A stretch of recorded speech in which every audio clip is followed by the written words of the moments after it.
Hare Krishna.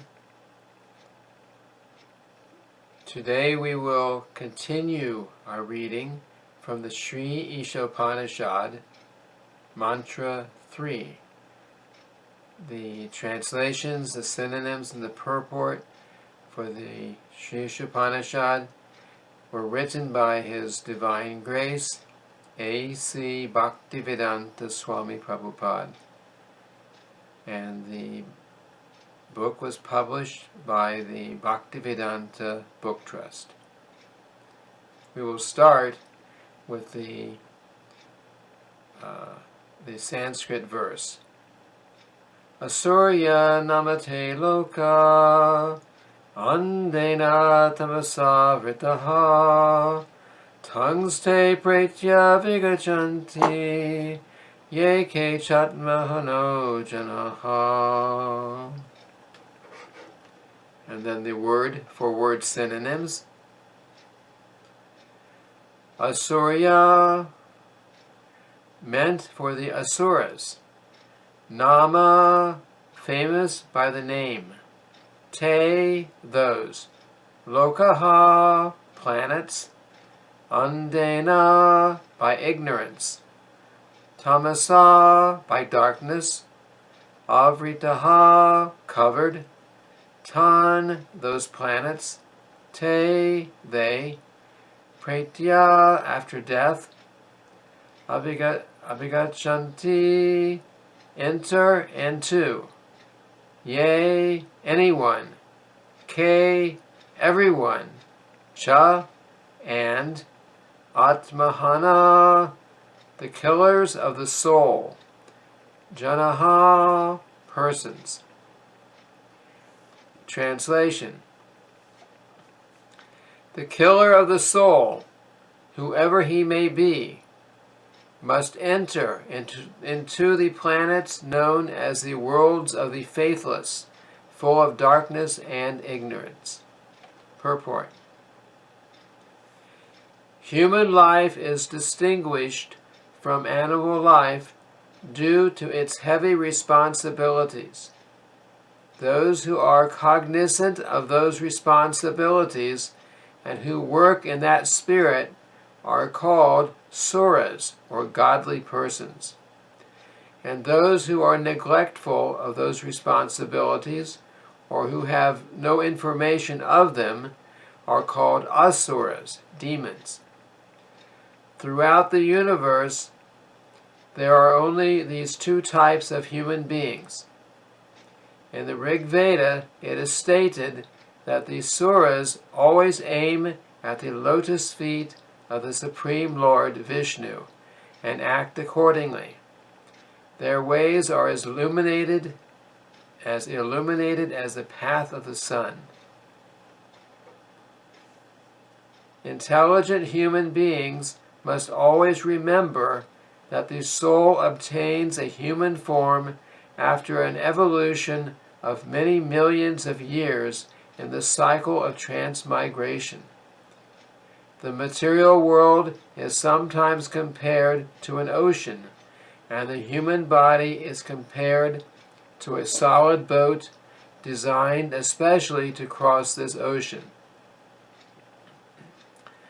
The Vedic scriptures and the acharyas, or saintly teachers, are compared to expert boatmen, and the facilities of the human body are compared to favorable breezes that help the boat ply smoothly to its desired destination.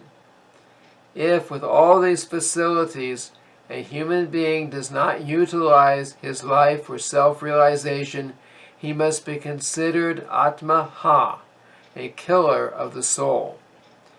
Sri Ishopanishad warns in clear terms that the killer of the soul is destined to enter into the darkest region of ignorance to suffer perpetually. There are swine, dogs, camels, asses, etc., whose economic necessities are just as important to them as ours are to us. But the economic problems of these animals are solved only under nasty and unpleasant conditions. The human being is given all facilities for a comfortable life by the laws of nature, because the human form of life is more important and valuable than animal life. Why is man given a better life than that of the swine and other animals? Why is a highly placed government servant given better facilities than those of an ordinary clerk? The answer is that a highly placed officer has to discharge duties of a higher nature. Similarly, the duties human beings have to perform are higher than those of animals, who are always engaged in simply feeding their hungry stomachs. Yet the modern soul-killing civilization has only increased the problems of the hungry stomach. When we approach a polished animal in the form of a modern civilized man and ask him to take interest in self-realization, he will say that he simply wants to work to satisfy his stomach and that there is no need of self-realization for a hungry man. The laws of nature are so cruel, however, that despite his denunciation of the need for self-realization and his eagerness to work hard to fill his stomach, he is always threatened by unemployment. We are given this human form of life not to work hard like asses, swine, and dogs, but to attain the highest perfection of life. If we do not care for self-realization, the laws of nature force us to work very hard, even though we may not want to do so. Human beings in this age have been forced to work hard like asses and bullocks that pull carts. Some of the regions where the asuras are sent to work are revealed in this mantra of Sri Ishopanishad. If a man fails to discharge his duties as a human being, he is forced to transmigrate to the Asuriya planets and take birth in degraded species of life to work hard in ignorance and darkness. In the Bhagavad Gita, chapter 6, verses 41 through 43, it is stated that a man who enters upon the path of self-realization but does not complete the process, despite having sincerely tried to realize his relationship with God, is given a chance to appear in a family of Shuchi or Srimat. The word Suchi indicates a spiritually advanced Brahmana, and Srimat indicates a Vaishya, a member of the mercantile community. So the person who fails to achieve self-realization is given a better chance in his next life due to his sincere efforts in this life. If even a fallen candidate is given a chance to take birth in a respectable and noble family, one can hardly imagine the status of one who has achieved success. By simply attempting to realize God, one is guaranteed birth in a wealthy or aristocratic family. But those who do not even make an attempt, who want to be covered by illusion, who are too materialistic and too attached to material enjoyment, must enter into the darkest regions of hell, as confirmed throughout the Vedic literature. Such materialistic asuras sometimes make a show of religion, but their ultimate aim is material prosperity.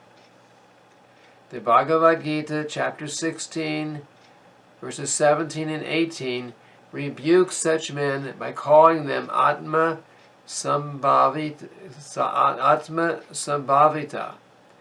meaning that they are considered great only on the strength of deception and are empowered by the votes of the ignorant and by their own material wealth. Such asuras, devoid of self-realization and knowledge of Ishavasya, the Lord's universal proprietorship, are certain to enter into the darkest regions.